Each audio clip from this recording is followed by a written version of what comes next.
Baik, Assalamualaikum warahmatullahi wabarakatuh. Selamat sore Bapak dan Ibu, apa kabar semuanya? Saya harap Bapak dan Ibu dalam kondisi sehat, semangat, dan juga pastinya penuh energi positif ya di sore hari ini. Sebelumnya perkenalkan, saya Lydia Duyanti yang akan menemani Bapak Ibu selama kurang lebih 1,5 jam ke depan di webinar yang sangat menarik dan menurut saya ini sangat relevan dengan dunia kita saat ini. Oh ya, sambil kita mulai pelan-pelan, mungkin ya Bapak Ibu boleh ditulis di kolom chat, dari kota mana Bapak Ibu yang sudah bergabung di sore hari ini ya. Biar kita tahu nih siapa aja yang sudah join ya, dan dari kota mana aja. Coba kita lihat sudah ada siapa saja di Zoom chat sore hari ini, yang ramai sekali ya. Baik, ada Ibu Lina dari Bandung. Selamat pagi Ibu Lina. Dan juga ada Ibu Lucia Simamora dari Medan. Selamat pagi Ibu Lucia. Bapak Ian Santoso dari Mataram. Ya, jelas sekali. Kemudian ada Ibu Vivi dari Ponorogo. Ada dokter, selamat pagi Dokter Sizigia dari Samarinda. Nah, ini sudah dari Kalimantan ya. Jadi nggak cuma di Pulau Jawa aja. Tadi sudah ada Mataram juga. Dan juga selamat pagi Dokter Eli Sobica dari Gresik. Tentunya ada selamat pagi Dokter Ivan dari Kota Semarang, Dokter Steve dari Banjarmasin, Dokter Rosari dari Pekanbaru, ya akhirnya dari Sumatera sudah hadir ya. Banyak sekali nih, wah banyak sekali sudah mulai banyak banget yang chat di Zoom ya, seru sekali sore-sore ini rame-rame banget, kita semua antusias untuk webinar kita di sore hari ini. Ya Bapak Ibu, supaya saya juga bisa lihat nih siapa aja yang udah hadir ya di sini, sambil kita nunggu peserta lain juga masuk, boleh saya tahu nih Bapak Ibu paling antusias mau tahu apa sih dari webinar hari ini ya? Sambil kita menunggu rekan-rekan yang lain join, tulis mungkin di kolom chat bisa dengan satu kata kunci misalnya mau tahu tentang etika atau hukum atau tips atau promosi ya boleh ya diinfokan. Jadi ingin tahu nih Bapak Ibu paling antusias tuh mau tahu apa sih dari webinar sore hari ini ya? Iya, dari Ibu Lucia, biar bisa closing dokter. Nah, itu ya. Semoga bisa didapatkan di webinar sore hari ini. Jadi stay tune ya Bu ya sampai selesai acaranya nanti. Kemudian ada yang lain penasaran mau pengen tahu apa sih paling antusias apa ya dengan judul yang sudah ada tadi ya, etika dan juga hukum dokter berpromosi gitu ya. Kita bisa lihat ya, masih banyak nih ya dari Lowajana dan lain-lain. Selamat pagi ya sekali lagi untuk semuanya yang sudah hadir. Mungkin kita cukupkan saja, dan sebelum kita mulai lebih jauh, izinkan saya menyapa dulu para peserta yang luar biasa yang sudah hadir di sore hari. Selamat pagi untuk para dokter hebat yang juga adalah enterpriser HDI, Bapak dan Ibu yang bukan hanya berpraktik di dunia medis ya, karya lebih luas dari HDI. Dan juga Bapak dan Ibu anggota Crown Council yang mana selalu menjadi inspirasi kami semua, baik dalam kepemimpinan maupun dedikasi membangun HDI. Dan juga tentunya untuk para pemenang HDI Explore Summit dan juga Award 2025, selamat atas pencapaian luar biasa Bapak Ibu yang tentu tidak diraih dengan mudah. Dan juga para pemenang HDI Royalty 2025 yang menunjukkan betapa konsisten dan juga kerja keras itu selalu membuahkan hasil. Dan tentunya selamat pagi untuk Bapak, Ibu pemilik Center HDI yang telah menjadi ujung tombak dalam menyebarkan edukasi kesehatan dan juga semangat hidup sehat di tengah masyarakat ya.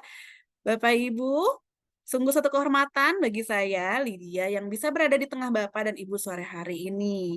Nah, Bapak Ibu, tema kita hari ini adalah etika dan hukum dokter berpromosi. Mungkin sebagian besar dari kita sudah familiar ya dengan isu ini, apalagi di era digital seperti sekarang, semua orang itu bisa sharing konten apapun di sosial media, termasuk dengan dokter. Kita sering lihat ya, dokter berbagi edukasi kesehatan, juga sharing pengalaman, bahkan mempromosikan produk. Pertanyaannya, sampai batas mana sih dokter boleh berbicara di publik? Apa saja aturan hukum yang harus dijaga? Dan bagaimana kita profesional di HDI, baik dokter maupun non-dokter, bisa tetap berkarya secara aman, nyaman, dan tentu saja tetap berintegritas.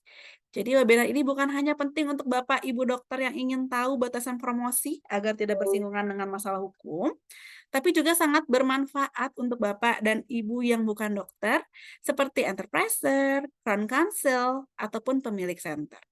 Kenapa? Karena Bapak dan Ibu ini sebagai leader di HDI pasti sering bekerja sama atau mendampingi rekan-rekan yang berlatar belakang medis. Dengan memahami materi ini, Bapak dan Ibu bisa membantu meyakinkan tim atau rekan kerja bahwa berkarya di HDI ini bisa dijalani dengan tenang, sesuai aturan, dan juga tetap profesional. Kita ingin semua orang di HDI, baik dokter maupun non-dokter, bisa berkembang bersama tanpa was-was dan tetap menjadi contoh yang baik ya dalam menyampaikan informasi kesehatan kepada masyarakat. Jadi, mari kita ikuti acara ini dengan antusias.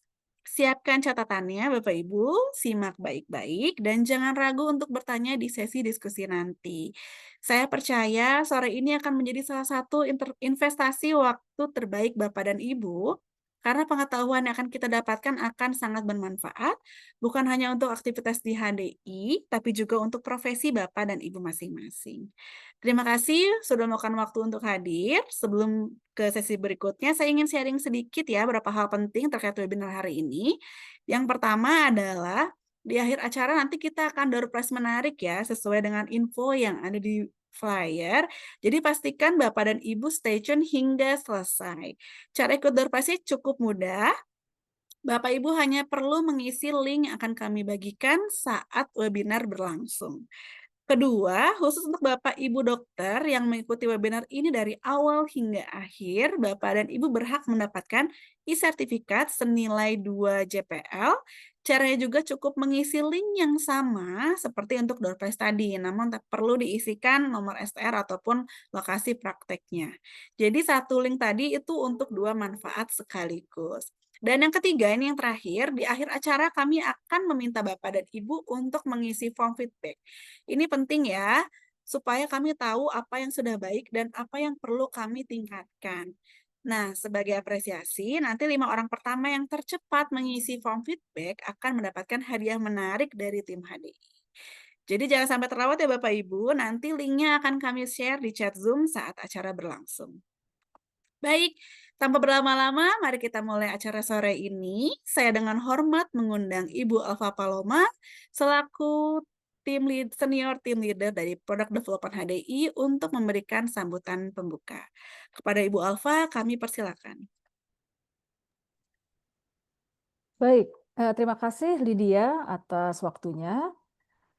Assalamualaikum warahmatullahi wabarakatuh. Salam sejahtera untuk kita semua. Om Swastiastu, Namo Buddhaya, salam kebajikan. Selamat pagi kepada Bapak Ibu semua. Dengan penuh sukacita dan hormat, saya ucapkan selamat datang kepada seluruh peserta webinar hari ini. Kami sangat senang tentunya bahwa Bapak Ibu dapat hadir dan saya ingin menyapa terlebih dahulu mungkin anggota Crown Counsel HDI, kemudian pemenang HD Explore dan Summit dan World, peraih royalti 2025, pemilik center HDI dari berbagai kota, selamat datang, dan tentu saja yang sangat kami banggakan, para dokter yang menjadi bagian penting dari komunitas HDI. Webinar hari ini terasa istimewa karena mungkin untuk pertama kalinya kita mengadakan topik yang menjadi tanda tanya besar, mungkin bagi banyak dokter, terutama mereka yang aktif mengedukasi pasien dan juga komunitas. Webinar hari ini yang kita pilih judulnya adalah Etika dan Hukum Dokter Berpromosi. Mengapa tema ini penting? Karena kami menyadari bahwa semakin banyak dokter yang tampil di publik sebagai pembicara seminar dan edukator, namun tidak sedikit yang harus berhadapan dengan Majelis Kehormatan Etik Kedokteran atau MKEK dan bahkan ranah hukum karena ketidaktahuan mungkin atau kelalaian dalam membatasi peran profesional mereka. Salah satu contoh nyata mungkin yang bisa kita sampaikan adalah bahwa di berita-berita ada juga dokter yang ditegur keras oleh MKEK karena secara aktif mempromosikan suplemen tertentu yang mungkin dari segi klaim overklaim. Kemudian ada pula kasus dokter yang menghadapi sanksi administratif dari Konsil Kedokteran Indonesia atau KKI karena dianggap memanfaatkan profesi untuk kepentingan komersial. Ini menjadi peringatan bagi kita semua, terutama bagi dokter yang bergabung atau hendak bergabung di HDI untuk bagaimana caranya mengedukasi masyarakat tentang kesehatan yang baik tanpa harus bersinggungan mungkin dengan etik dan hukum. Inilah tujuan dari HDI menyelenggarakan webinar pada hari ini dan juga kami dari HDI sebagai suatu perusahaan yang bergerak di bidang suplemen kesehatan lebih dari 30 tahun, kita menekankan pada produk-produk kesehatan berbahan dasar alami dan juga tidak hanya menjual produk, karena kami mengedepankan edukasi berbasis ilmu pengetahuan. Oleh sebab itu kami juga sangat bangga bahwa jumlah dokter dan tenaga medis yang tergabung dalam komunitas HDI terus bertambah dari tahun ke tahun. Mereka bukan hanya pengguna, namun juga mendukung produk dan menjadi mitra dalam menyebarkan gaya hidup sehat yang berbasis prevention atau pencegahan kepada masyarakat luas. Kami juga menyadari bahwa peran dokter dalam edukasi publik semakin penting, sehingga HDI sebetulnya mempunyai panel ahli yang kita sebut hidup expert panel, di mana para ahli ini terus memberikan dukungan melalui materi ilmiah, pelatihan, dan juga bimbingan yang berkelanjutan. Hari ini salah satu pembicara dan figur kunci di dalam hidup panel kami, yaitu Dr. Ardi, SHMH. Beliau merupakan seorang dokter yang sekaligus praktisi hukum kesehatan. Tentunya dengan latar pendidikan yang luar biasa, termasuk gelar dokter dari Brawijaya Malang serta pendidikan hukum hingga tingkat doktoral yang saat ini sedang beliau tempuh. Menjadikan orang yang tepat sebagai pakar ahli untuk menjembatani dunia medis dan juga dunia hukum. Selain aktif menjadi pembicara di lingkungan Kementerian Kesehatan RI, beliau juga telah 2 dekade menjadi bagian dari HDI, di mana kita membutuhkan beliau sebagai penasihat hukum dan juga etika, dan hari ini kita sangat senang sekali bahwa Dr. Ardi sebagai pembicara dapat sharing dengan dokter semua dan juga Bapak Ibu leader untuk etika dan hukum, dan betul-betul diharapkan bahwa webinar hari ini bisa memberikan manfaat yang sangat luas untuk masyarakat Indonesia. Khusus untuk para dokter yang hadir di webinar ini, kami berharap bahwa rasa aman itu akan didapat setelah mendengarkan nanti paparan dari narasumber di webinar ini pada saat kita memberikan edukasi kepada masyarakat dan juga karena kami yakin bahwa edukasi dan promosi sebetulnya bisa berjalan beriringan. Kemudian untuk webinar ini kami sengaja memberikan learning point karena kita juga ingin mendukung pengembangan kompetensi yang berkelanjutan dari seluruh dokter yang hadir. Kami berharap bahwa webinar ini menjadi langkah awal dari rangkaian webinar edukatif yang kami ingin hadirkan untuk mendukung Bapak Ibu semua, dan karena HDI percaya bahwa ilmu yang benar disampaikan dengan cara yang benar akan memberi dampak yang luas. Mari kita gunakan kesempatan kali ini untuk membuka wawasan dan juga mungkin nanti berdiskusi di akhir webinar, sehingga dokter tidak hanya berkompeten secara medis, namun juga secara etik dan hukum. Demikian, terima kasih atas perhatian dan partisipasinya dalam webinar ini. Wassalamualaikum warahmatullahi wabarakatuh, dan saya kembalikan kepada MC kita, Saudari Lydia. Terima kasih. Baik, terima kasih Bu Alfa untuk sambutan yang penuh semangat dan juga insight. Semoga apa yang Ibu sampaikan tadi makin menguatkan semangat kita untuk terus berkarya di HDI secara profesional, inovatif, dan juga tentu saja selalu berpegang pada etika. Baik Bapak Ibu, sekarang kita akan masuk ke sesi berikutnya. Izinkan saya untuk memperkenalkan sosok yang akan menjadi pemandu ataupun moderator diskusi kita di sore hari ini. Izin untuk saya sharing sedikit info mengenai beliau. Beliau ini dengan nama lengkap adalah Dr. Ahmad Rusdi Nur, Magister Manajemen Rumah Sakit, dan beliau adalah anggota dari HIDUP atau HDI Inovasi Dinamik Unggul Panel, dan juga saat ini adalah trainer dan juga research advisor dari HIDUP. Untuk pengalaman sendiri, beliau ini merupakan lulusan dari sarjana dan profesi dokter Universitas Brawijaya Malang dan juga magister manajemen di Rumah Sakit Universitas Brawijaya Malang dan juga merupakan konsultan untuk rumah sakit dan saat ini merupakan HDI Hidup Panel dengan bidang manajemen kesehatan holistik dan juga selama di HDI telah melakukan banyak penelitian, salah satu di antaranya adalah suplementasi Propoelix pada clinical study coronavirus di Malang dan Cilacap tahun 2020, dan juga pengaruh konsumsi Propoelix selama 60 hari terhadap presentasi CD4 pada dewasa sehat di Persada Hospital Malang tahun 2024, dan pernah untuk meneliti pengaruh konsumsi Bi-Ultra selama 3 bulan terhadap kualitas sperma pria dewasa dengan lokasi multisiti di tahun 2025. Baik, luar biasa sekali profil dari Dr. Ahmad Rusdi Nur ini yang kita familiar memanggil dengan Dr. Rusdi. Tanpa berlama-lama, kita panggilkan saja untuk Dr. Rusdi selaku moderator.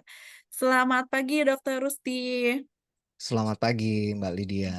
Apa kabar nih Dokter Rusdi? Cerah Baik, hari ini. sama-sama. Terima kasih. Oke, semangat ya Dok ya untuk memoderatori untuk diskusi sore hari ini. Untuk Oke. sesi berikutnya saya serahkan kepada dokter. Silakan dokter. Baik, Assalamualaikum warahmatullahi wabarakatuh. Selamat pagi, Bapak Ibu sekalian, terutama untuk rekan-rekan sejawat para dokter yang hari ini tentu saja punya minat yang luar biasa. Kenapa kita berkumpul bersama, terutama membahas tentang bagaimana nih kalau saja kita berpromosi ya di media sosial, apalagi di era digital kali ini. Dan di balik kegamangan atau keraguan-raguan kita dengan, noise-noise yang mungkin menghambat, membantu kita untuk, terus maju. Kali ini kita akan berdiskusi bareng dan menghadirkan seorang pakar hukum kesehatan yang sudah malang melintang dan beliau memang juga sudah banyak share-share ya tentang hukum kesehatan ini di lingkungan para komunitas medis terutama dokter yang concern masalah hukum kesehatan. Dan jangan lupa khusus untuk para dokter, saya himbau Bapak Ibu bisa langsung coba ketik-ketik di kolom chat karena nanti akan ada beberapa pertanyaan yang seharusnya membuat webinar ini akan menjadi interaktif. Oke, tak berlama-lama lagi karena waktunya juga singkat padat dan saya harapkan siapkan headsetnya, pastikan sinyalnya lancar. Dan kali ini saya akan bacakan profil daripada beliau ya. Beliau bernama Dr. Adianto Panggeso. Beliau menyelesaikan pendidikan dokternya di Universitas Brawijaya Malang dan menyelesaikan sarjana hukum di Universitas Terbuka dan menyelesaikan magister hukum pemerintahan di Universitas Tadoluko Palu dan sementara ini menyelesaikan program doktoralnya di Universitas Kristen Indonesia Jakarta. Dan beliau telah menyelesaikan pendidikan khusus dan kompetensi hukum, Certified Mediator Conciliator dan Certified Contract Drafter, Legislative Legal Drafter, Hukum Kesehatan, FHUI, dan Hospital Bylaw and Peraturan-Peraturan Rumah Sakit, serta lulus PKPA dan uji profesi advokat peradi. Dan untuk menyemangati kita di sore hari ini, karena bagaimanapun juga ya beliau ini salah satu orang figur yang saya kagumi, terutama berkaitan dengan mengembangkan potensi dokter-dokter di Indonesia. Kita saksikan dulu lagu yang satu ini.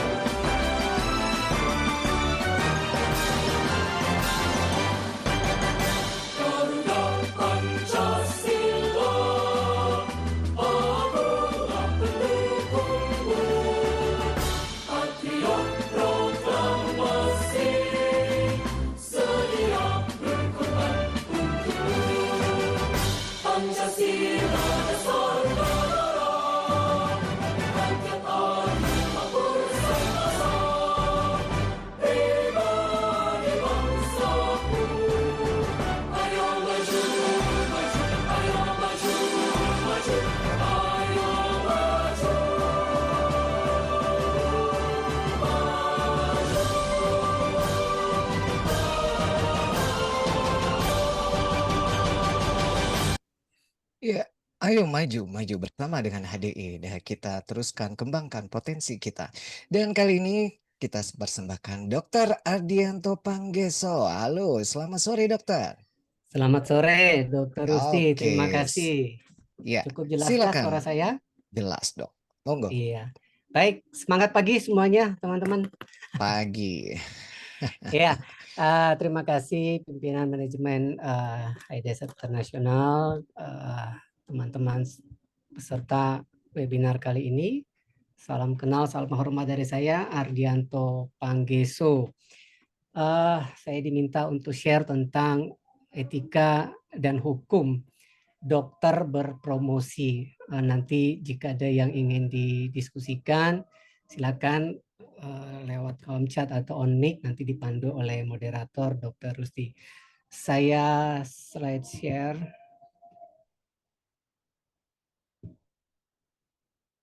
Oke, udah ya. Ini materi yang mungkin baru kali pertama ya di-share di publik lewat HDI. Dan walaupun saya dan Dr. Rusdi kurang lebih 2 tahun lebih cukup aktif di webinar untuk edukasi tentang hukum kesehatan khususnya di kalangan Namet Nakes ya. Dan kali ini secara terbatas untuk teman-teman dokter HDI. Pertanyaannya untuk kita polling sebentar teman-teman ya. Iya. Silakan Bapak Ibu dokter tulis di kolom chat ya. Ini kalau nggak dipandu kayaknya susah-susah ketik ya. Kayaknya Saya ada pikir ya itu iya. sudah Silakan Bapak Ibu ditampilkan. dokter, khususnya ini khusus Bapak Ibu dokter ya. Dalam dari sekarang sepanjang pengetahuannya Bapak Ibu, boleh nggak sih kita ini berpromosi Ya. ya? Ya. Boleh ya, boleh tidak, ragu-ragu silakan tulis ya. Nah, kita pengen tahu nih dari sisi para dokter nih, supaya nanti nggak ada benar salah ya. Jadi dokter-dokter bisa isi sendiri ya. Kalau saya sih, saya jawab ya, rahasia dong ya. Ya, Dokter Rusi juga boleh ikut Oh polling iya kok. iya ya, saya Ya, kan tentu saja dokter saya ya. ikut, betul ya. Apakah dokter boleh Boleh berpromosi? berpromosi ya. Nah, tanda tanyanya satu aja deh, Iya, biar netral gitu ya. ya Apakah jadi dokter boleh berpromosi? Itu kan yang akan kita bahas kali ini. betul Ya. betul Saya ya. pengen lihat dulu respon secara umum. Secara umum nih, Boleh. dari 34 peserta yang menjawab, 66% menjawab iya, dan 36% menjawab tidak. Ya, boleh. Menarik Terima ya. kasih. Ya, menarik, Oke. menarik. Oke. Baik teman-teman, Sudah terima cukup. kasih untuk Oke. partisipasinya. Saya tidak menjawab dulu tentunya ya. Saya suka sekali dengan quote beliau ya, Profesor Sahetapi ya, salah satu begawan hukum di Indonesia. Menarik sekali quote-nya yang dia bilang gini, intinya saya dari mahasiswa di Malang pernah ikut ya, langsung seminarnya ya, tahun 90-an dia katakan begini, berbeda itu artinya tidak sama, titik katanya. Gitu. Berbeda itu artinya tidak sama, titik, berhenti dia bilang. Ya. Berbeda itu bukan berarti yang satu pasti benar dan yang satu pasti salah. Gitu. Lebih lanjut dia katakan, apakah dengan saya mengatakan kebenaran kepadamu atau apakah jika saya berbeda, lantas saya jadi musuhmu? Nah, menarik untuk jadi reflektif kita. Satu lagi tokoh hukum Indonesia, Profesor Jibli Asidiki, ya semuanya pasti tahu kan ya.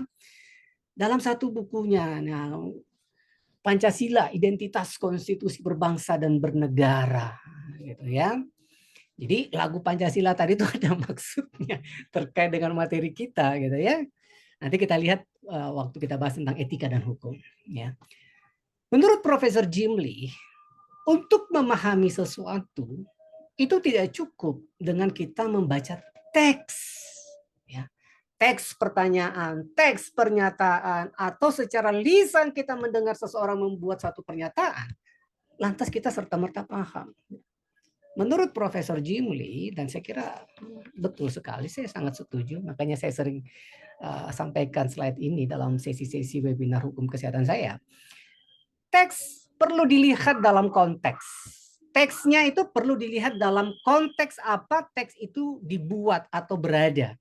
Baru kita cukup paham apa maksud dari teks tersebut. Ya, kalau saya buat lebih luas, teks tertulis, teks lisan gitu ya, apa yang kita baca, kita dengar itu jangan buru-buru dinilai. Pahami dulu konteksnya. Nah, salah satu filsuf psikolog terkenal Carl Jung mengatakan berpikir itu sulit katanya, gitu ya. Benar nggak sih berpikir itu sulit gitu ya? Itulah kebanyakan mengapa orang lebih memilih suka menilai karena menilai itu gampang. Ya enggak? Menilai gampang ya, berpikir yang sulit gitu ya. Nah, konteks ini kalau kita lihat dalam KBBI, Kamus Besar Bahasa Indonesia, itu dibagi dua. Yang pertama bicara tentang bagian uraian. Jadi kalau kita membaca satu teks, ya misalnya teks kode etik, teks peraturan perundang-undangan, nggak bisa kalau kita hanya baca itu kemudian ditafsir bebas menurut baiknya kita gitu. Mesti dilihat rangkaiannya, ya ayat-ayat sebelum, ayat-ayat sesudah, pasal demi pasalnya, penjelasannya gitu ya.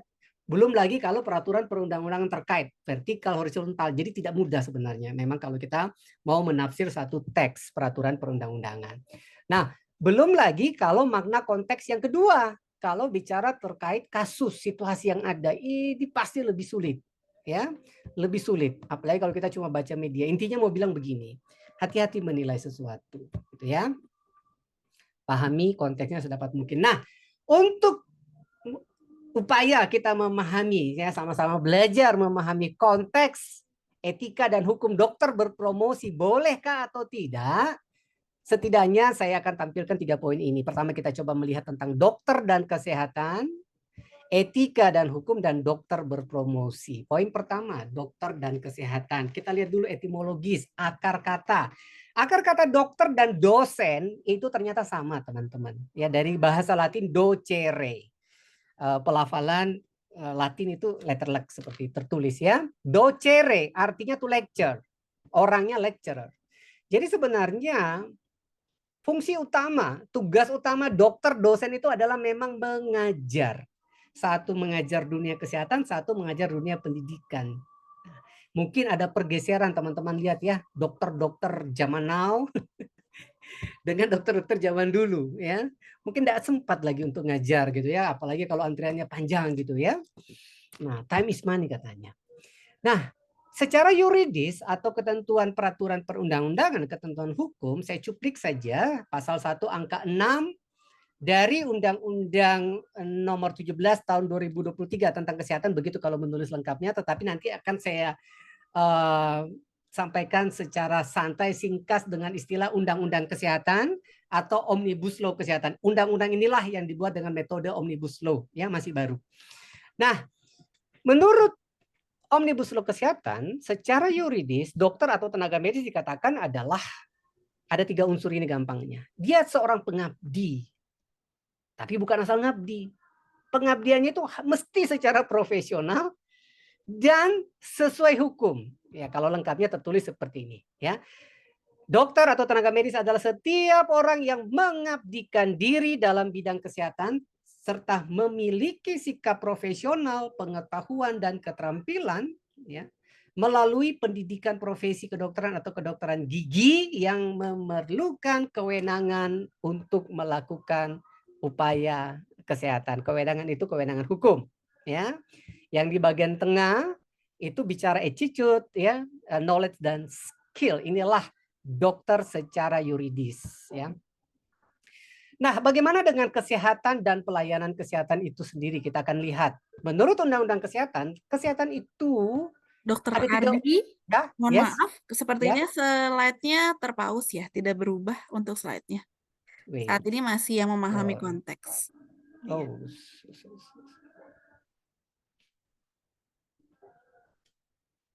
Kalau yang ini sudah tampakkah? Sekarang sudah berubah, Dok. Ini tadi Ya, sudah ya? sudah bergerak, sekarang sudah bergerak. Oke. Ya, tadi Ya. tidak ada ini. Ya. Ya, terima kasih Bu Lydia. Jadi secara etimologis dokter dan dosen ya dari kata docere artinya mengajar. Jadi memang karakter dokter itu pengajar sebenarnya gitu ya di bidang kesehatan. Ya tentunya dikondisikan mengajar zaman dulu dan zaman sekarang. Ya, zaman dulu kan belum ada sosial media. Sekarang ada sosial media tapi karakter mengajarnya itu mestinya tetap sudah berpindah ya. Nah, kesehatan menurut Omnibus Law di pasal 1 angka 1 gampang ingatnya ya. Itu ada 3 unsurnya teman-teman ya. 1 fisik, 2 jiwanya, 3 sosialnya. Bukannya fisik, jiwa juga dan juga ada kesehatan sosial. Dan 3 unsur ini tujuannya aksiolognya adalah untuk hidup produktif. Ini menarik ini. Jadi yang dimaksud sehat itu, kesehatan itu bukan sekedar bebas dari penyakit, tapi juga bisa produktif enggak? Ya, fisiknya, jiwanya, sosialnya. Dan masih dalam penjelasan Omnibus Law Kesehatan dikatakan kesehatan itu merupakan hak asasi manusia loh kesehatan itu. Dan satu dari unsur kesejahteraan. Nah, atas dasar itu ya terkait HAM merupakan bagian unsur kesejahteraan yang merupakan tujuan negara, wajar bila negara campur tangan. Inilah yang kita kenal dengan konsep welfare state, negara hukum kesejahteraan. Ya, jadi tidak usah heran kenapa kok negara cawe-cawe, negara campur tangan urusan kesehatan. Bukankah ini urusan profesi? Tidak. Ya, ini bicara hak asasi manusia dan merupakan bagian dari unsur kesejahteraan yang merupakan salah satu tujuan negara. Ya, seperti di alinea keempat pembukaan Undang-Undang Dasar 45 kan ya. Nah, sekarang kita lihat pelayanan kesehatan. Pelayanan kesehatan secara sederhana itu sasarannya itu baik perseorangan di ruang praktek kita, di ruangan vaskes kita atau masyarakat ya. Termasuk ketika kita melakukan edukasi perseorangan maupun masyarakat ke publik misalnya lewat webinar ya. Atau konten sosial media itu bagian dari pelayanan kesehatan ke masyarakat. Nah, bentuknya, nah ini menarik ini. Promotif ada. Nah, dari sini kita lihat promotif sama dengan promosi. Promotif itu kan bersifat promosi, ya. Nanti kita lihat bagian ketiga nanti apa sih promosi itu? Preventif, kuratif, rehabilitatif dan daring atau paliatif. Jadi bentuk-bentuk pelayanan kesehatan ini kalau menggunakan kata dan garing atau berarti boleh sekaligus, boleh salah satunya. Nah, sekarang karena ini adalah konteks, sekali lagi ini konteksnya event dari HDI, dokter HDI. Bagaimana sekarang dokter HDI kira-kira kalau kita lihat tadi etimologis yang bersifat mengajar, ya, mengedukasi, kemudian yuridisnya tadi bilang perlu pengabdian profesional sesuai hukum gitu ya. Dan pengertian kesehatan yang tadi juga bukan hanya fisik, jiwa, sosial, produktif, pelayanan kesehatan ya. Yang sasarannya perseorangan juga masyarakat luas, promotif, preventif dan sebagainya. Kira-kira dokter HDI berperan enggak di situ, ikut andil enggak dalam dokter yang kita maksud ini ya. Jadi kita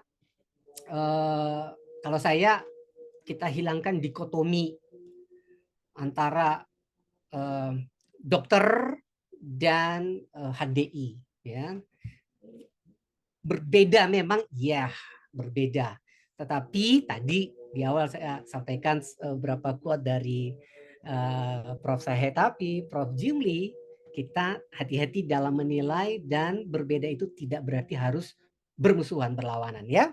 Kita bisa lihat di sini beririsan-irisan antara dokter dan HDI. Saya lanjutkan bagian yang kedua tentang etika dan hukum.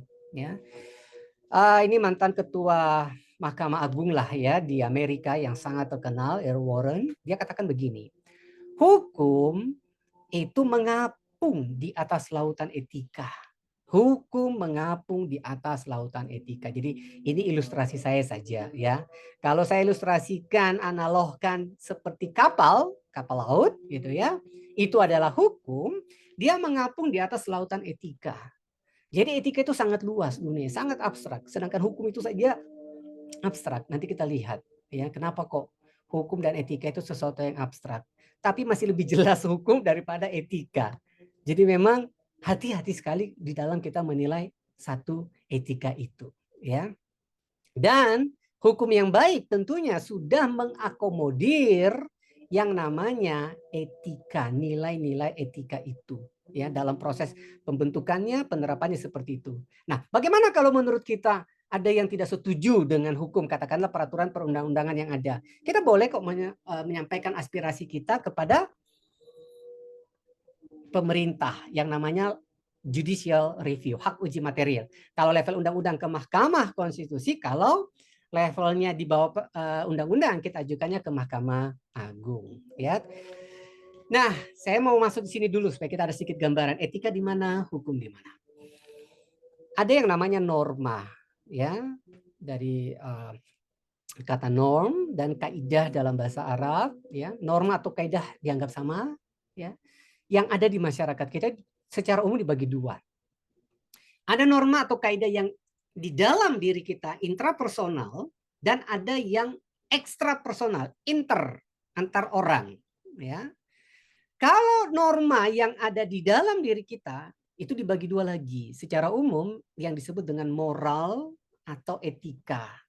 Ya, orang filsafat pasti akan membedakan lagi moral dan etika. Sudah, kita secara umum anggap sama saja, ya, moral dan etika, ya, susila. Nah, dan yang kedua adalah keyakinan atau agama. Jadi ini sebenarnya private banget sebenarnya ini. Kalau kita bicara moral, keyakinan, itu penilaiannya tiap orang itu bisa berbeda satu dengan yang lain. Dan itu boleh-boleh saja sesuai dengan pemahaman etikanya, keyakinannya, ya. Nah, kalau sudah keluar, ya, artinya keluar itu berelasi, berinteraksi dengan person-person yang lain, itu ada dua norma lagi yang secara umum berlaku, ya. Yang namanya norma kesopanan, tata krama, ya. Dan inilah yang disebut dengan etiket. Jadi sebenarnya etika dan etiket itu berbeda. Etiket itu sopan santun, ya. Kalau misalnya ada yang kalau di tiap rumah misalnya ada yang makan dengan tangan gitu, mungkin ya dianggap itu boleh gitu ya, atau kaki diangkat satu. Tapi kalau di tempat lain itu bisa beda. Tiap daerah juga kan saya kira punya tata krama yang berbeda, etiket yang berbeda. Ya, itu keberlakuannya biasanya komunitas tertentu, ya. Tiap daerah berbeda, termasuk tiap profesi berbeda, gitu ya. Dan selain kesopanan atau etiket, norma yang satu adalah norma hukum. Kenapa norma hukum saya tandai merah? Karena norma hukum ini punya karakteristik sendiri yang berbeda dengan norma-norma yang lain. Norma hukum itu ditetapkan oleh negara atau penguasa atau yang berkuasa. Itu hukum. Ya. Dan penegakannya dapat dipaksakan dengan sanksi juga oleh negara. Di luar negara tidak berotoritas atas hukum. Ya. Etika, moral itu sebenarnya di dalam.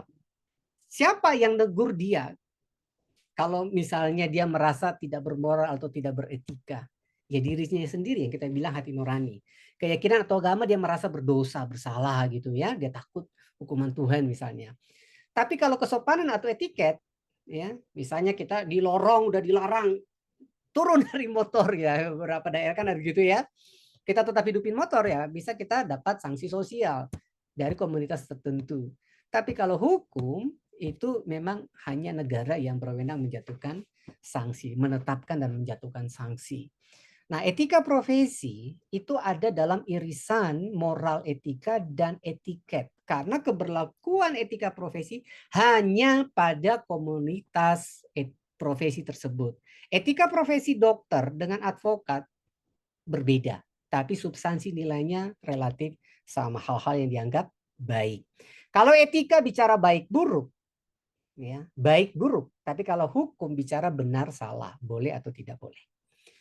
Nah, secara spesifik hukum itu adalah norma, ya dari bahasa Latin nomos, itu sebenarnya diambil dari makna carpenter's ruler, penggaris siku tukang kayu ini, ya, yang biasa dipakai untuk membuat meja, mebel gitu ya. Tujuannya apa? Supaya mebel yang dibentuk, kursi meja yang kita duduki sekarang, yang kita gunakan misalnya, itu harmoni, ya, dan fungsinya bisa optimal. Jadi secara sederhana bisa dikatakan hukum itu adalah norma atau standar. Nanti kita dengar kata-kata seharusnya. Kalau kita bicara seharusnya, itu bicara hukum. Berarti ada ketentuan hukumnya. Atau dalam bahasa kerennya yang biasa orang-orang bilang, dasolen. Ya. Tapi beda kalau etika bicara sebaiknya. Itu beda. Kalau kita bilang seharusnya, mesti ada rujukan peraturan hukumnya. Tapi kalau sebaiknya itu dipandang baik. Itu sifatnya intra. Ya. Intrapersonal, relatif jadinya. Memang iya, betul relatif. Nah, cara berpikir hukum ini juga kita mesti tahu supaya nanti ketika kita bertindak dalam berpromosi kita tahu orang hukum itu berpikirnya kayak gimana sih. Nah, konsep kebenaran hukum itu adalah koherensi. Koheren itu artinya sesuai dengan standar. Ya, kalau kedokteran itu kan cara berpikirnya kebenarannya korespondensi. Makanya korespondensi itu artinya empiris, faktual. Ya, maka di kedokteran dikenal dengan istilah EBM, evidence based medicine, ya. Tidak kayak tok moto dianggap tidak benar, ya. Orang hukum bukan berarti mengabaikan fakta empiris, tidak. Tetapi fakta empiris saja tidak cukup. Mesti dicocokkan ini sesuai dengan standar mana ya? Sesuai dengan penggaris apa enggak? Nah, secara sederhana begitu. Jadi sekali lagi kalau bicara hukum itu bicara norma, bicara standar atau seharusnya yang dikenal dengan istilah das solem. Kalau tindakan nyata faktual kita kenal dengan istilah das sein. Nah, persoalan hukum itu selama ini ya secara praktis empiris, walaupun saya tidak mengatakan persoalan hukum hanya terkait praktis empiris, ada namanya persoalan hukum normatif, tidak usah kita bahas sampai ke sana. Kurang lebih begini. Contoh nih, kita melakukan tindakan nyata yaitu promosi, dokter berpromosi. Itu ibaratnya balok kayu ini, teman-teman. Balok kayu ini. Itu tindakan nyata kita, fakta kita, das sein. Ya. Nah, misalnya nih ada yang mau menilai, ya, maka dia menggunakan standar hukum penggaris kayu ini, yang warna merah ini. Inilah standar atau hukumnya. Cocok nggak ya? Kalau kita lihat kan sepintas ya cocok, gitu ya. Tapi yang namanya orang, kalau mau investigasi, nyari-nyari, ya bisa saja. Ya, tapi tidak usah khawatir. Yang penting kita tahu dulu cara orang berpikir hukum kurang lebih begini ketika dia akan mencari persoalan. Nah, sekarang kita lihat bagaimana hukum di Indonesia dikenal dengan istilah atau sistem hukum di Indonesia itu namanya civil law system, ya. Di mana peraturan perundang-undangan itu menjadi prioritas pendekatan hukum, ya. Saya katakan prioritas karena peraturan perundang-undangan itu berbeda dengan hukum. Ya, tetapi secara sederhana untuk pemahaman awal, karena sistem hukum di Indonesia adalah civil law, betul-betul peraturan perundang-undangan itu menjadi rujukan para aparat penegak hukum. Ya. Kalau kita mau lihat definisi peraturan perundang-undangan dikatakan dia peraturan yang tertulis, ya, mengikat secara umum. Artinya mengikat itu dapat dipaksakan. Siapa yang paksakan? Ya negara dan hanya negara. Ya. Bukan organisasi profesi, bukan masyarakat umum. Masing-masing punya kaidah tadi ya, norma tadi kan ada 4 ya. Kalau bicara peraturan perundang-undangan itu adalah norma hukum yang boleh berotoritas mengikat memaksakan hanya negara, ya. Dan ditetapkan dalam peraturan perundang-undangan. Nanti kalau kita membaca terkait tentang dokter berpromosi, itu kan banyak tulisan-tulisan banyak yang dianggap peraturan. Nanti kita bisa tahu, oh ini peraturan perundang-undangan yang mengikat dengan konsekuensi dan ada yang sifatnya menganjurkan, menyarankan, itu berbeda, ya. Sebaiknya dan seharusnya berbeda. Seharusnya itu mesti ada dalam peraturan perundang-undangan. Nah, saya mau sampaikan juga ini teman-teman, ada yang namanya asas fiksi hukum, ya. Asas fiksi hukum itu begini. Ketika suatu peraturan perundang-undangan diundangkan, maka pada saat itu juga setiap orang di negara tersebut dianggap tahu, ya. Dan ketentuan tersebut berlaku mengikat, artinya dapat dipaksakan dengan sanksi, sehingga ketidaktahuan dia akan hukum tidak dapat membebaskannya dari tuntutan hukum. Contoh, satu tanda kewenangan seorang dokter untuk berpraktek adalah adanya SIP, bukan STR. SIP itu tanda kewenangan dokter praktek. Ya, tadi ada 3 unsur yuridis dokter. 1, dia betul-betul pengabdian. 2, pengabdian tidak asal pengabdian, dia harus profesional juga. Yang ketiga, ada tanda kewenangannya, yaitu SIP, surat izin praktek. Misal nih, dia praktek ternyata SIP-nya enggak ada. ya, ada sidak. Dianggap dia sudah tahu bahwa harus ada SIP dan kalau tidak ada sanksinya, gitu ya. Tidak ada alasan seorang dokter, saya dokter baru, tidak tahu kalau harus ada SIP baru praktek dan sebagainya. Contohnya kurang lebih seperti itu. Jadi itulah asas fiksi. Fiksi namanya fiksi kan tidak nyata, tapi dianggap tahu. Ya. Nah, sekarang bagaimana penegakan etik dan hukum? Penegakan etik oleh majelis etik organisasi profesi pada umumnya, setiap organisasi profesi atau perhimpunan istilahnya sekarang juga ya, itu memiliki majelis atau dewan etik sendiri. Biasanya standarnya itu bentuknya adalah kode etik. Ya. Kalau hukum, penegakannya itu berdasarkan ketentuan peraturan perundang-undangan. Tidak ada penegakan hukum yang tidak berdasarkan ketentuan peraturan perundang-undangan. Ya, itulah konsekuensi negara hukum. Apa saja aparat penegak hukum itu? Ada 5 secara umum. 1, kepolisian, kejaksaan, kehakiman, lembaga pemasyarakatan, dan advokat atau lawyer. Itu adalah aparat penegak hukum di negara kita.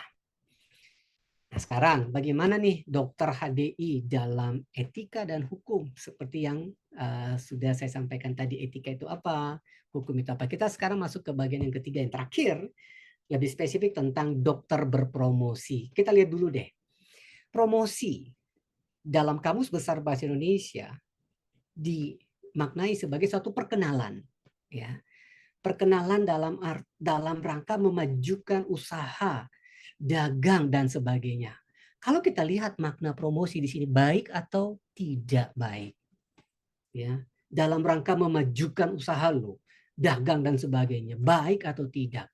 Promosi juga disamakan dengan reklame, tetapi promosi tidak identik dengan reklame saja. Ya, itu ada beberapa makna. Nanti teman-teman bisa lihat di KBBI. Ya, saya hanya cuplik yang relevan aja. Nah, apa itu reklame?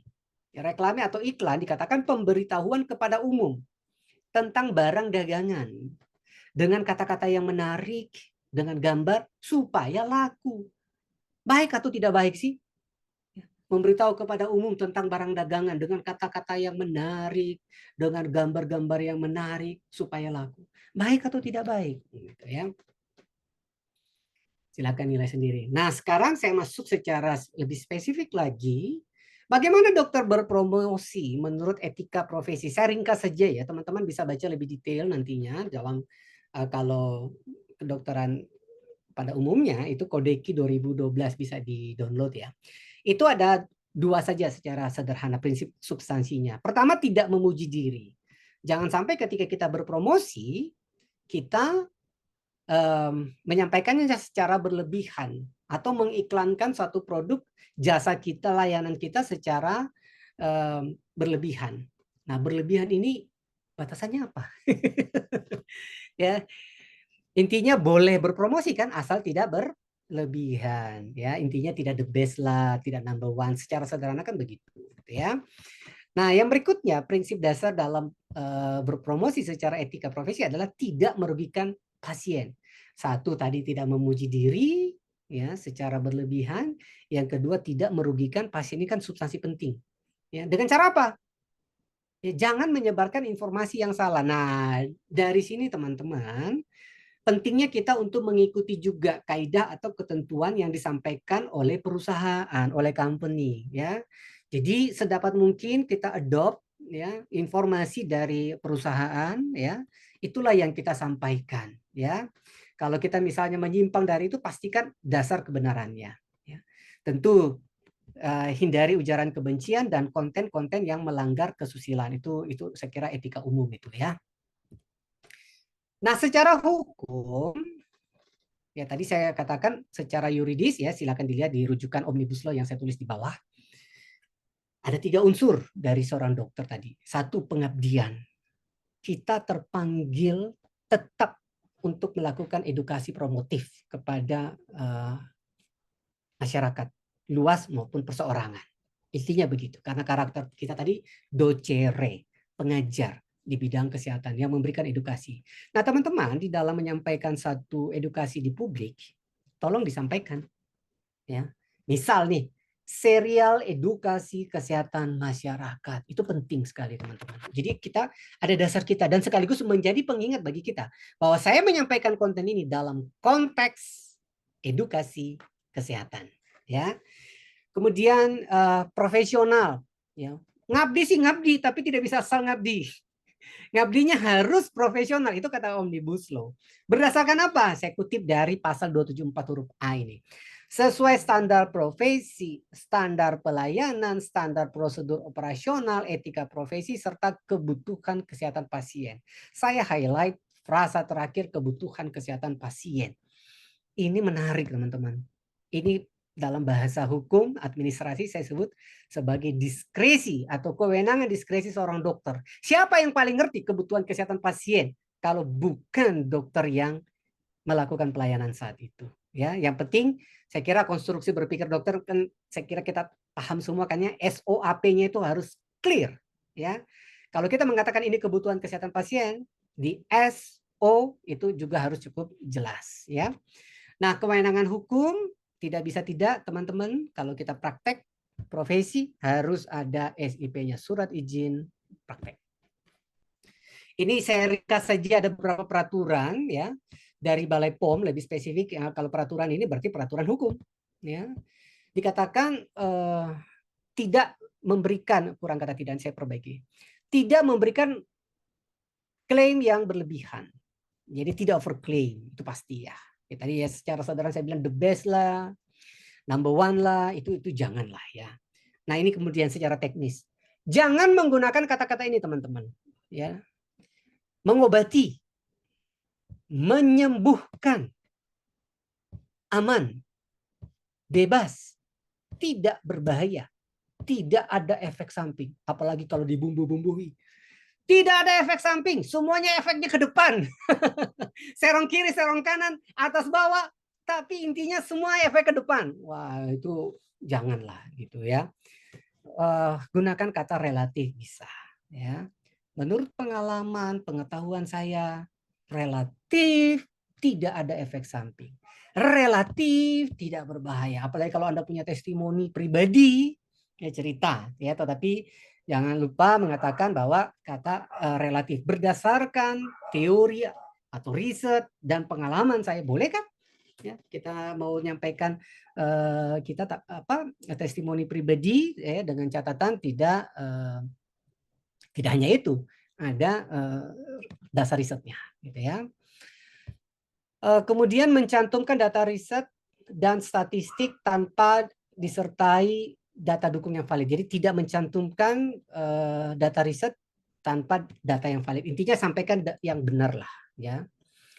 Ini juga tidak boleh mengeksploitasi erotisme atau seksualitas, aksi kekerasan dan unsur-unsur diskriminasi. Juga tidak menawarkan hadiah terkait pembelian produk ya. Ya kalau bagian marketing yang menyampaikan ya monggo saja, tapi kita sebagai dokter janganlah. Khusus hari ini after sesi saya beli 2 dapat 1, beli 1 dapat 2 dan sebagainya, jangan gitu ya. Nah, kemudian ini saya sedikit highlight tentang suplemen kesehatan. Dalam kita menyampaikan edukasi, ini yang penting.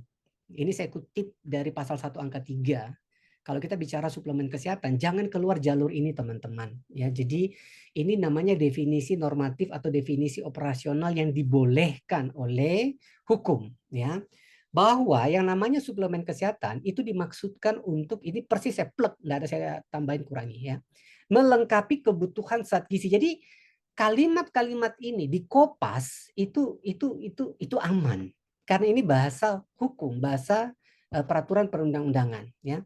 Melengkapi kebutuhan zat gizi, memelihara, meningkatkan dan garing atau memperbaiki fungsi kesehatan, mempunyai nilai gizi dan atau efek fisiologis, mengandung 1 atau lebih bahan berupa vitamin, mineral, asam amino dan garing atau bahan lain bukan tumbuhan yang dapat dikombinasi dengan tumbuhan. Ini semua boleh kita eksplor lebih jauh, tapi substansinya, bingkainya jangan keluar dari ini. Ya memang deskripsinya kurang enak, ini terlalu panjang. Ya silakan dielaborasi, dibuat poin-poinnya. Tapi intinya kalau bicara suplemen kesehatan jangan keluar dari ini. gitu ya.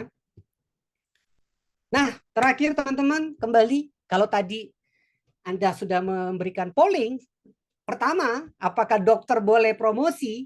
Kan saya belum cerita konteks ya, itu baru teks. Nah, kira-kira setelah konteks saya paparkan kurang lebih 30 menit ini, dengan teks yang sama, apakah dokter boleh berpromosi? Bagaimana jawaban polling Anda? Silakan, saya tunggu 1 menit. Iya, Bapak Ibu boleh menjawab ya. Tadi sudah dijelasin oleh Dokter Adi, terutama buat Bapak Ibu yang tadi mungkin ada sekitar 36% menjawab masih belum bisa untuk berpromosi. Silakan Bapak Ibu. Nah, kalau apakah setelah mendapatkan penjelasan, Bapak Ibu bisa berubah pikiran dan semakin mantap ya dengan dasar-dasar dari sisi sudut pandang etika dan hukum, khusus untuk kita para profesional tenaga medis, dalam hal ini dokter, dokter spesialis. Ya, kayaknya presentasi Dokter Adi cukup berhasil meyakinkan para dokter ini, terbukti 98%. Tunggu 1 menit ya, 1 menit Ada ya. satu, Nah, ya, masih ada ada. satu. Silakan, silakan. Silakan. Nah, kalau Bapak Ibu ada satu yang masih kurang yakin, boleh bertanya di kolom chat atau bisa raise hand langsung ya, untuk meyakinkan Bapak Ibu karena mumpung ini ada ahlinya ya di seputar hukum Ya, kesehatan. cukup ya, Baik, sudah 1 menit ya. sudah Iya. cukup 1 menit. Silakan, mungkin ini ada satu pertanyaan. Kita Ya, langsung aja ya. saya terakhir sebagai Terakhir dulu. ringkasan Oke, Dr. silakan. Rusdi ya. Mhm, Dalam dokter berpromosi berdasarkan etika dan hukum, ya, mhm, dapat saya katakan 2 ringkasan ini. hmm, Dokter pada dasarnya terpanggil mestinya hmm, ya, untuk memberikan edukasi yes, atau pengajaran. Tadi ya docere hmm, ya, to yeah, lecture kepada masyarakat tentang kesehatan hmm, demi tercapainya pembangunan kesehatan seutuhnya tadi. oke, Ada fisik, ada jiwa, ada sosial supaya hmm, produktif. hmm, Dokter perlu ya itu. hmm, Yang kedua, dokter dapat melakukan upaya promotif hmm, atau promosi ya. hmm, Promotif itu sifat, promosi hmm, tindakannya hmm, sepanjang hmm, tidak bertentangan dengan etika, profesi, dan hukum. hukum. Saya kira itu yang bisa saya sampaikan teman-teman. Ya, silakan jika ingin lebih jauh bisa kontak saya di nomor ini atau lewat HDI.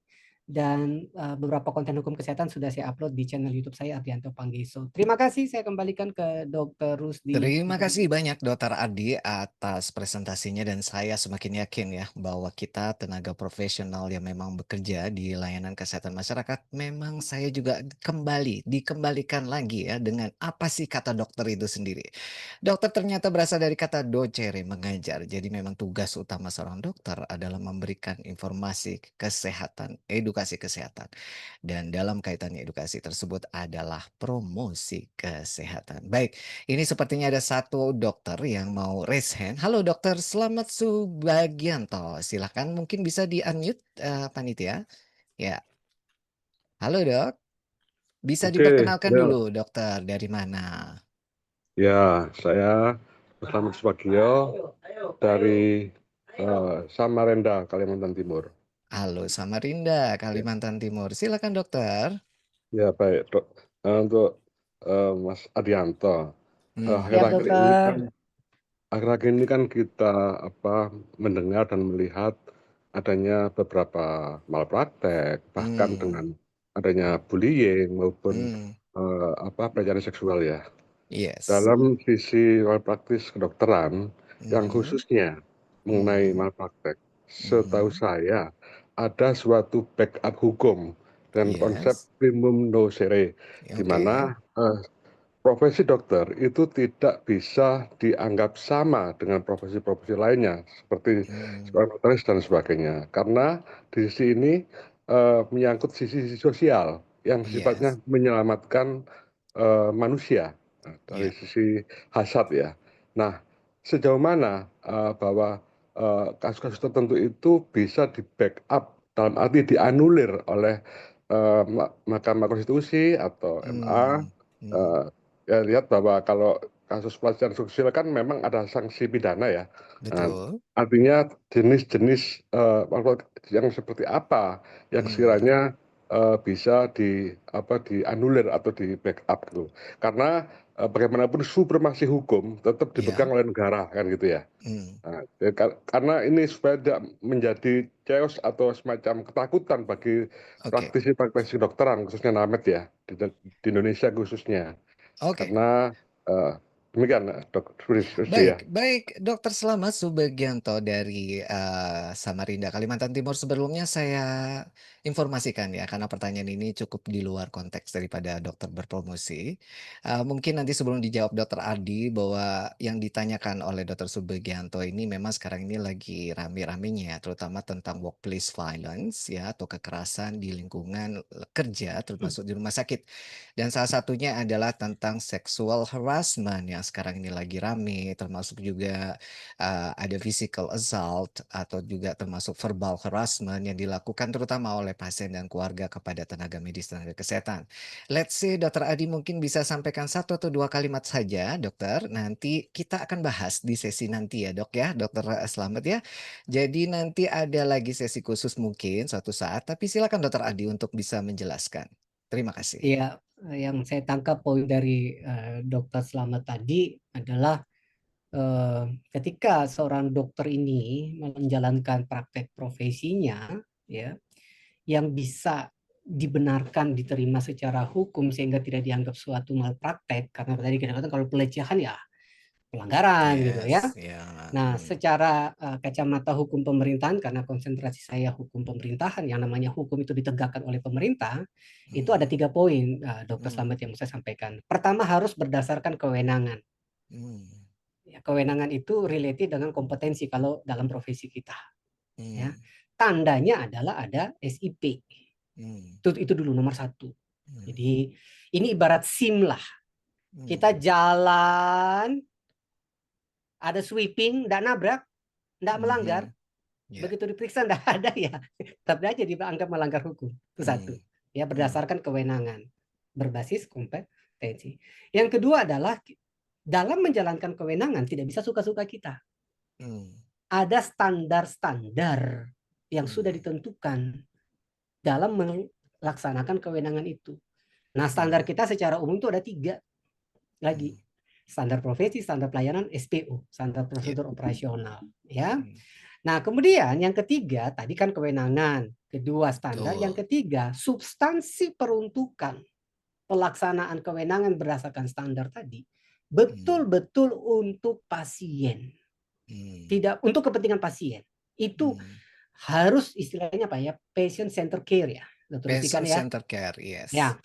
Nah, jadi kita harus bisa membuktikan bahwa yang saya lakukan ini memang tujuannya untuk kepentingan, kebutuhan terbaik bagi pasien saya.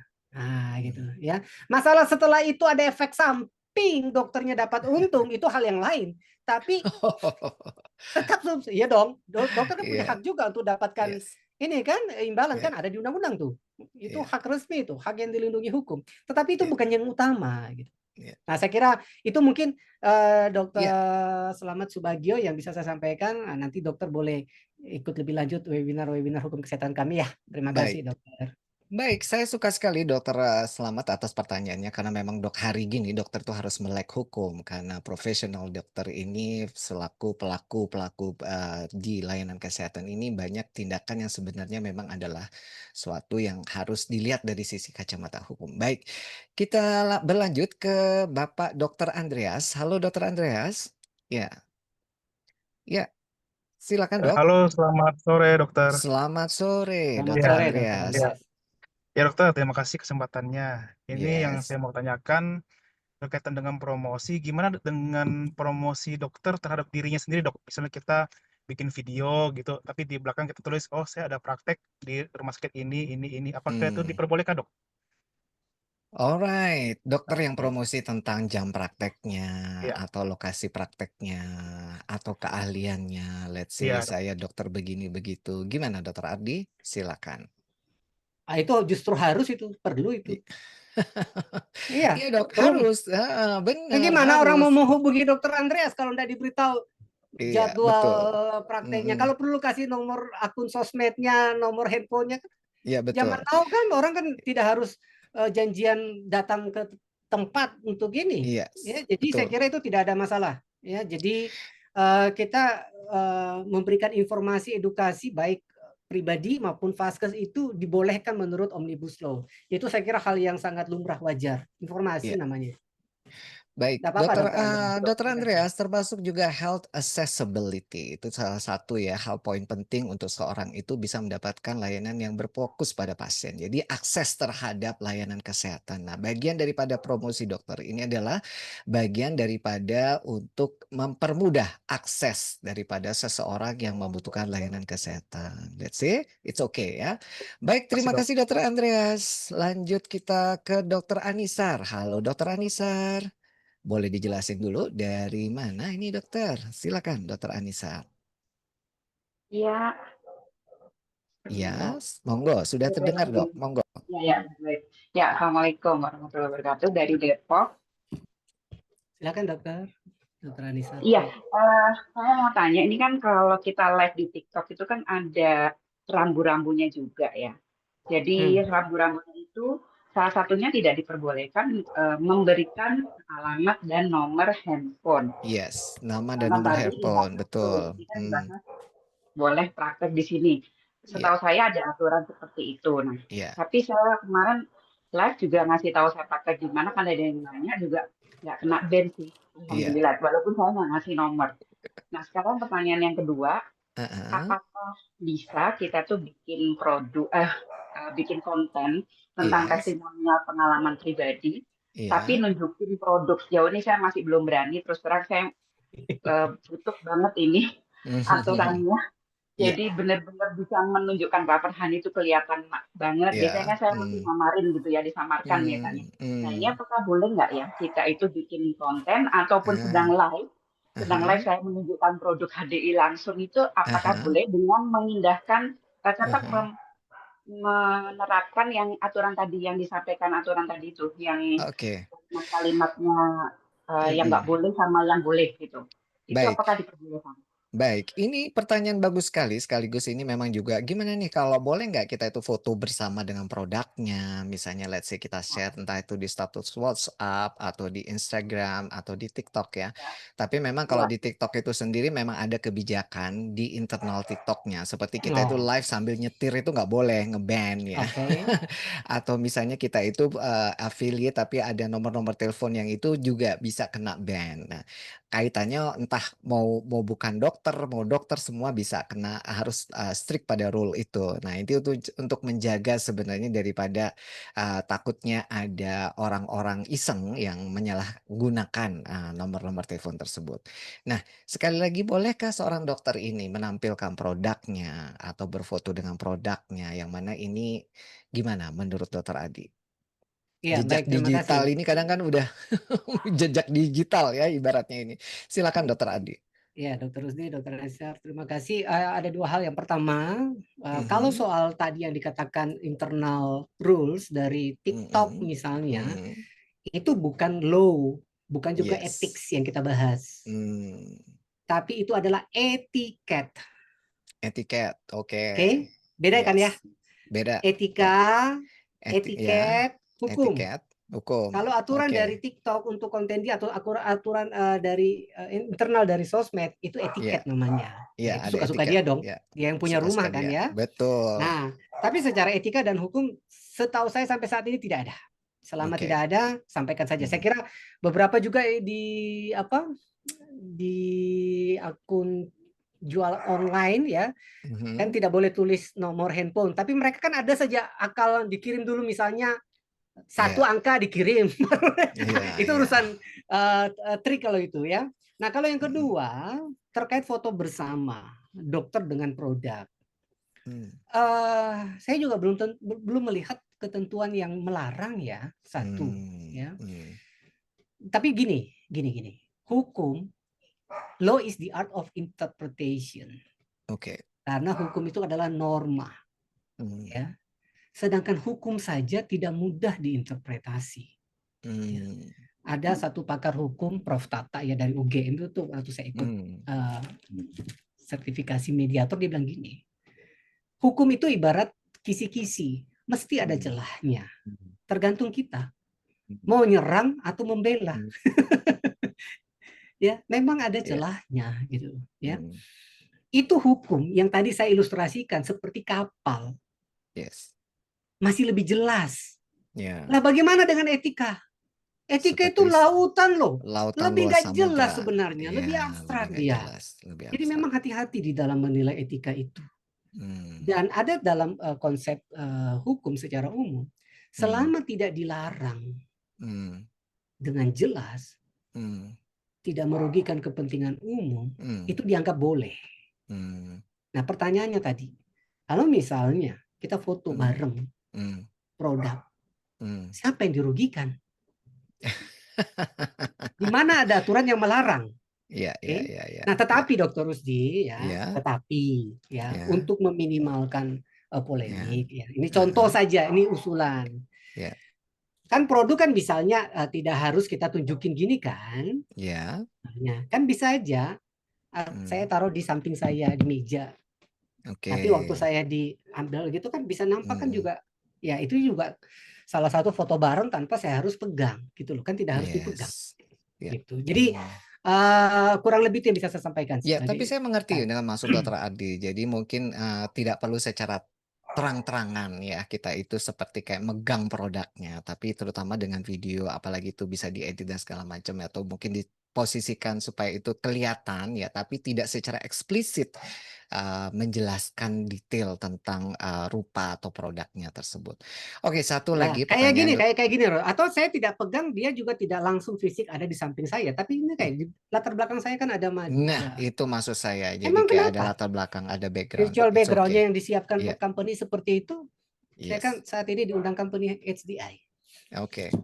Satu lagi dokter nih, ngomong-ngomong nih, Silakan. namanya orang dokter itu kan biar sudah ada edukasi, informasi tentang ini, semua kan punya pemikiran sendiri-sendiri, persepsi sendiri-sendiri. Waktu nih, misal nih, saya bikin promosi di Instagram atau di TikTok, adalah rekan dokter nyeletuk ya di komentar, dokter nggak boleh promosi, begini begitu, langsung ciut lah kita. Nah, ini gimana nih? Apakah kita perlu menjelaskan atau membalas itu supaya itu dibaca oleh yang lain atau gimana? Atau menurut Dokter Ardi cukup ya udah biarin aja. Gimana menurut Dokter Ardi yang kira-kira nih etikanya? Waduh, ada etika lagi ya nih. Gimana nih kira-kira menurut Dokter Ardi?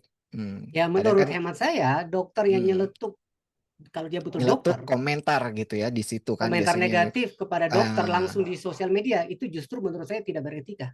Oke, that's it. That's it. Ada Itu aturannya. benar ya? Ada aturannya. betul. Mau negur itu ada aturannya. Betul. Japri, DM, empat mata. Bukan di Nah, forum itu maksud terbuka. saya. Sesama diskota dilarang saling mendahului. Itu. Apalagi itu di publik. Kurang elok. Oke. Dan kalau Bapak Ibu tidak keberatan, bisa langsung aja dihapus komentarnya, celing gitu ya, karena Dan tidak perlu mereka sendiri. ditanggapi kalau kayak gitu. Oke, sekali lagi tidak perlu ditanggapi dan Bapak Ibu bisa hapus komentarnya. Kalau dia gentle, dia japri dong, DM dong. Oke, sip. Thank you. Thank you so much Dokter Adi, saya pikir sudah selesai waktunya dan sudah habis, dan tentu saja banyak pertanyaan next time ya, mungkin kita bisa bahas. Sebelum kita akhiri dan saya kembalikan ke Ibu Lydia karena nanti ini ada sesi door prize, saya minta tolong untuk difoto bareng Mbak Lydia ya, buat foto bareng dulu lah. Jadi biar foto-foto lah, ini baru pertama kali HDI kumpul-kumpul dengan banyak dokter ya. Jadi nanti biar bisa nih saya aja nih yang handle ya. Oke, kita mulai fotonya. Baik Bapak Ibu dokter sekalian yang mungkin bisa sempatkan untuk buka open kamera, saya persilakan dan kita mulai fotonya dari sekarang. 1, 2, dan 3. Alright, terima kasih. Next page, 1, 2, dan 3. Dan dia ada page 1, 2, 3 dan 1, 2, 3 dan sudah selesai. Saya kembalikan kepada Mbak Lydia. Terima kasih dan sampai jumpa. Salam. Silakan Baik, Dokter terima kasih Dokter terima Rusdi. kasih. Thank you so much untuk telah memoderatori diskusi kita di sore hari ini ya Dok ya. Sekali lagi terima kasih juga untuk Dokter Ardi atas pemaparan materi yang sama-sama. sangat Terima detail. kasih. Jelas ya dok ya, dan membuka wawasan kita semua. Terima kasih juga Terima untuk Dr. Putri kasih. tentunya yang sudah memandu sesi tanya jawab ini dengan sangat baik, jelas, dan juga tentu saja terima kasih untuk Bapak dan Ibu peserta yang sudah aktif bertanya, berbagi pengalaman, dan juga memberikan insight berharga selama diskusi tadi. Saya pribadi saja merasa banyak sekali hal baru yang saya pelajari sore ini, dan ternyata memang dunia kesehatan dan dunia bisnis harus berjalan beriringan ya. Tapi tentunya ada koridor-koridor hukum dan etika yang tidak bisa kita langgar. Dan hari ini kita jadi lebih percaya diri bahwa kita bisa terus maju bersama HDI tanpa rasa was-was, karena sudah punya pemahaman yang lebih baik tentang apa yang aman, apa yang dibolehkan, dan bagaimana cara melakukannya secara benar. Nah, Bapak dan Ibu, kalau setelah acara ini masih ada hal-hal yang ingin didiskusikan ataupun ditanyakan tentang HDI, produk, dan juga mungkin hal lainnya, atau tentang hidup expert panel ya, Bapak Ibu silakan untuk dapat menghubungi hotline dari Enterprise Relation kami. Silakan bisa di-screenshot ya. Untuk Enterprise Relation kami ada di nomor yang tercantum, dan juga ataupun di media sosial seperti Facebook, Instagram, website, ataupun email. Namun harap diperhatikan untuk jam operasionalnya ada jam di Senin sampai Jumat dari setengah 9 pagi hingga jam 9 malam, dan Sabtu hingga Minggu dari jam setengah 9 pagi hingga jam 5 sore ya. Baik, kurang lebih seperti itu untuk info mengenai Enterprise Relation. Dan juga Bapak Ibu kami informasikan juga untuk Bapak Ibu dokter yang telah mengikuti acara dari awal hingga akhir dan telah mengisi link yang telah kami bagikan di awal, yaitu di awal webinar ini ya, dapat mendapatkan e-sertifikat yang bernilai 2 JPL yang didapatkan Bapak Ibu bisa download di link yang akan kami berikan maksimal 7 hari kerja setelah pelaksanaan webinar ini. Nanti akan diberikan link dan silakan diakses dan dicari nama Bapak Ibu masing-masing. Kemudian silakan langsung saja untuk di-download. Kurang lebih seperti itu, dan kita akan datang untuk sesi yang ditunggu-tunggu, yaitu kita akan pengundian door prize. Jadi terima kasih tadi Bapak Ibu yang sudah mengisi link ya yang telah kami berikan. Tadi kami sudah lihat banyak sekali yang sudah isi dan juga sudah kami masukkan ke undian. Ya, jadi kita punya 3 door prize untuk sore hari ini, yaitu kita punya tentunya produk yang di HDI ya, yang unggulan HDI, yaitu kita punya HDI Propo Elix 60 kapsul ya. Jadi ini luar biasa sekali. Untuk pas yang pertama yaitu ada Propo Elix. Kita langsung saja undi ya Bapak Ibu sekalian untuk siapa yang beruntung. Bapak Ibu, nanti kalau namanya muncul, silakan confirm kehadiran dengan menulis di kolom komentar ataupun nanti dapat unmute ya, bilang hadir ya, kurang lebih kayak gitu. Di sini sudah ada, silakan ya berdoa masing-masing, semoga namanya muncul. Siapa yang akan mendapatkan Propo Elix? Dari tim panitia pun akan mengecek ya, Bapak Ibu masih hadir atau lagi away. Kita lihat di sini ada Bapak Rumondang Wisya Nomor. Apakah masih hadir? Silakan Bapak Rumondang untuk konfirmasi kehadiran untuk Propo Elix-nya ya, 60 kapsul loh, ini yang besar. Silakan. Oh sorry, ini Ibu ya, maaf sekali. Ibu Rumondang, silakan masih hadir? Hadir, terima kasih. Baik, ya. Kongres Ibu mendapatkan Propo Elix 60 kapsul ya. Kongres, dan juga Ibu mohon dikirimkan alamat dan juga nomor telepon untuk kami kirimkan. Nah, berikutnya kita punya produk lainnya. Tadi kita ada punya Propo Elix. Untuk produk berikutnya kita punya Biopropolis Cream dari Better Botanics ya. Kita undi lagi, cara mainnya masih sama ya. Nanti kalau namanya keluar, silakan Bapak Ibu konfirmasi kehadiran dengan menuliskan di kolom chat ataupun nanti bisa unmute. Nah, di sini oke, ada Dr. Monica. Apakah masih hadir Dr. Monica? Kita panggil maksimal 3 kali ya. Hadir, Dr. Kak. Monica, yes, Dr. Monica, congrats ya, dapat Better Botanics Biopropolis Cream. Nah, itu sudah 2 door prize. Kita punya 1 door prize lagi, yaitu masih sama Biopropolis Cream ya. Silakan untuk berikutnya.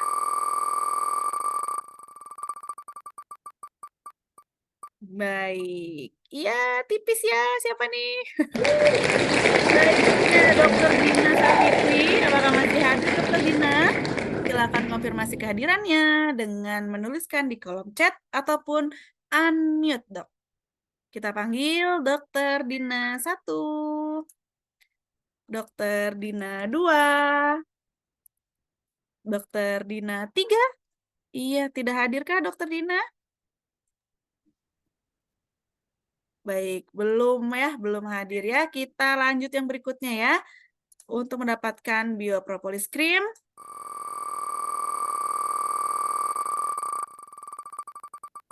baik, berikutnya ada dokter lagi ya. Kongres nih, semoga masih Dokter Reni Indah Latifi. Silakan konfirmasi Dokter Reni. Ya, Dokter Reni. Dokter Reni, ya hadir. Dokter Reni, selamat mendapatkan Better Botanics Biopropolis Cream. Silakan untuk pemenang door prize dapat mengirimkan nama juga. Tadi saya udah hadir loh, Bu. Cuma nggak bisa mijitnya. Ketika dipanggil Dokter belum. Dina. Iya, nggak bisa terpijit tadi. Oh, mohon maaf Ibu. Nanti dicoba di next webinar ya, Bu ya. Baik. Bapak Ibu jangan sedih karena masih ada kesempatan untuk mendapatkan yang telah kami siapkan. Caranya mudah sekali. Bapak Ibu silakan untuk mengisikan form feedback di link yang ada di layar ataupun kami sudah kirimkan pun di kolom chat. Silakan diklik dan cepat isi, tapi jangan asal-asalan juga ya isinya ya, karena tetap kita perlu feedback Bapak Ibu sekalian untuk kebaikan dan juga pengembangan event-event ke depan. Dan nanti untuk 5 orang pertama akan mendapatkan hadiah menarik yang akan kami kirimkan. Silakan ya diklik di kolom chat Zoom untuk linknya. Silakan diisi untuk feedbacknya. Nanti ditunggu untuk kiriman-kiriman hadiahnya Bapak Ibu sekalian. Ya, Bapak Ibu, akhirnya sampai juga kita di penghujung acara ya. Terima kasih banyak atas waktu dan antusiasme Bapak Ibu. Semoga materi sore ini benar-benar menjadi bekal berharga. Bukan hanya untuk mendukung karir Bapak Ibu di HDI, tapi juga untuk semakin membuat Bapak Ibu semakin aman, nyaman, dan profesional dalam menjalankan peran masing-masing. Ya, saya Lydia Dwianti mewakili seluruh tim HDI dan Hidup Panel, pamit undur diri. Ya, sampai jumpa di webinar berikutnya. Wassalamualaikum warahmatullahi wabarakatuh. Mbak Lydia, sebelum ditutup aku kasih closing statement sebentar Oh boleh? iya, silakan dokter. Alright, khusus untuk para dokter-dokter yang ada di Indonesia, bahwa mungkin saya sedikit saja mengulas apa yang disampaikan oleh WHO, Badan Kesehatan Dunia di tahun 2023 ada namanya medication without harm ya. Jadi ternyata angka kejadian yang tidak diharapkan akibat layanan kesehatan yang tidak aman disebabkan oleh karena medication atau obat-obatan dari pelayanan kesehatan modern itu mencapai angkanya itu banyak sekali ya. Bahkan insiden keselamatan pasien itu 50% lebih disebabkan karena penggunaan obat-obatan yang tidak tepat. Memang banyak di luar sana obat-obat itu yang medical itu sangat bermanfaat, tapi kita juga harus tahu bahwa juga banyak bahaya daripada obat-obatan yang di kesehatan modern. Nah, salah satu pilihan yang terbaik adalah food supplement ini dengan istilahnya tadi Dr. Adi bilang bisa membantu istilahnya mengatasi, memberikan, melengkapi gizi ya daripada daripada pasien-pasien kita. Harapannya memang ada letak di sana bahwa kita memberikan edukasi bahwa sudah saatnya juga bahwa kita berpikir kesehatan pasien secara holistik ya. Di satu sisi memang sudah banyak penelitian-penelitian evidence base yang berbasis bukti berdasarkan penelitian-penelitian bahwa food supplement ini punya tempat untuk membantu memberikan suplemen atau gizi tambahan yang bisa meningkatkan kesehatan dan termasuk kesejahteraan pasien-pasien kita. Dan apa yang tadi sudah disampaikan oleh Dr. Adi, mudah-mudahan mengurangi rasa keraguan, ketakutan, apalagi ketidaktahuan kita mengenai benar nggak sih dokter itu bisa berpromosi di layanan, bisa berpromosi kepada masyarakat banyak. Mudah-mudahan materi kali ini bisa menguatkan lagi Bapak Ibu sekalian dalam melakukan usahanya dan berpraktek secara profesional, termasuk juga dalam upaya untuk membantu menyehatkan, meningkatkan kesehatan dan kesejahteraan masyarakat. Demikian dari saya, kurang lebihnya saya mohon maaf. Sampai ketemu lagi. Mudah-mudahan nanti ada webinar-webinar berbobot lainnya dari HDI bersama Dr. Adi yang nantinya yang akan membahas dari sisi hukum kesehatan. Saya kembalikan kepada Mbak Lydia. Terima kasih dan selamat pagi untuk semuanya. Baik, luar biasa sekali Dokter Rusdi. Terima kasih Dokter Rusdi untuk closing statement-nya dan itu mungkin menjadi penutup untuk webinar kita hari ini. Dan seperti tadi disampaikan Dokter Rusdi ya, semoga kita dapat bertemu di webinar-webinar lainnya bersama dengan Dokter Rusdi dan juga Dokter Adi. Sekali lagi terima kasih atas kehadiran dokter-dokter sekalian dan juga Bapak Ibu semua yang sudah hadir hingga akhir acara dan juga berpartisipasi aktif di webinar kali ini. Saya Lydia undur diri, sampai jumpa di kesempatan berikutnya. Selamat melanjutkan aktivitas, selamat pagi. Selamat Terima pagi, kasih. terima kasih, Selamat pagi terima kasih semuanya. semua Sehat-sehat. dokter-dokter semuanya. Terima kasih, sampai Terima jumpa kasih, kembali. dokter. Terima kasih. Terima kasih. Ya baik, saya izin untuk end chat.